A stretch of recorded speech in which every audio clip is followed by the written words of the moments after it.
He's the teacher. And whom shall he make to understand doctrine? Who will understand his doctrine, which is this book, sister? So let you know everyone is not going to understand it. Right. Read. Them that are weaned from the milk and drawn from the beast. The breast. The breast. So you must come like a newborn baby. You must be prepared to empty out everything that you have in you and learn over. Like a baby. Read.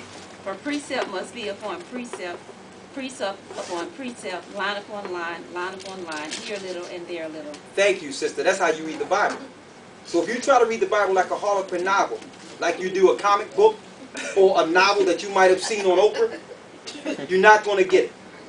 Because the Bible starts in one verse in Jeremiah and it can finish in Isaiah.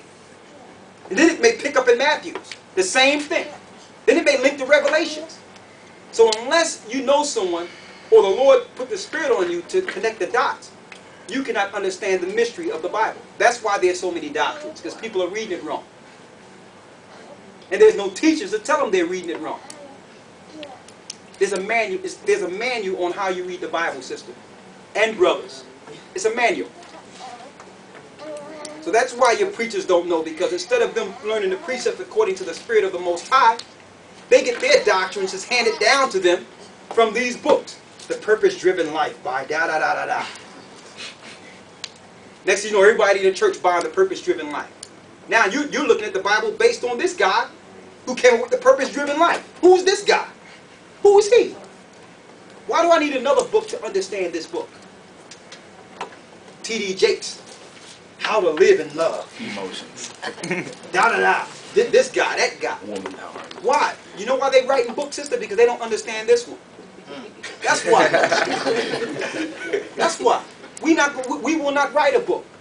The Bible tells us how we must link scriptures together. And you go into some of these preachers' houses, they have more of these other books that talks about the Bible than the Bible itself. They stay in these other books. That's the mistake we're making, sister. We're trying to show you that there's a key. Not to bash others, just to show you that, listen, that we've been taught the wrong way. It's time for us to go into the Bible, through the precepts, and get the true understanding. Now let's go over one chapter. Isaiah 29 and start at 9. Stay yourselves in wonder. Isaiah 29, verse 9. Everybody got it? Yeah. Verse 9. Stay yourselves and wonder. Cry ye out and cry.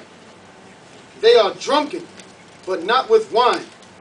They stagger, but not with strong drink. So the Lord is like, look at these people. Stay yourselves and look at them. Look at them and wonder.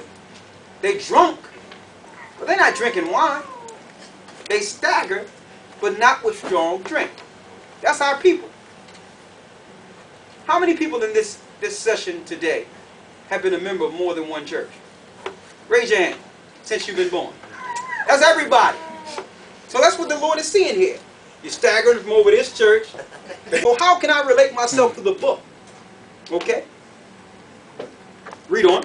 Which men deliver to one that is learned. So you go to a guy that went to a theologian seminary school and say what? Saying, read this, I pray thee. So you go to your preacher and say, hey man, these brothers was teaching some stuff. I need you to give me some understanding on that. And what do they say? And he saith, I cannot. I can't deal with that right now. Why? For it is sealed. Because we don't know. I have to get back with you. Now, how many of you done went to your pastors or other people in your congregation and say, well, what's up with this? And they say they're going to get back with you. By a show of hands. Still waiting now, too. Still waiting. And you know what? You're not going to get the answer. Because it's not being taught in the theologian seminary college.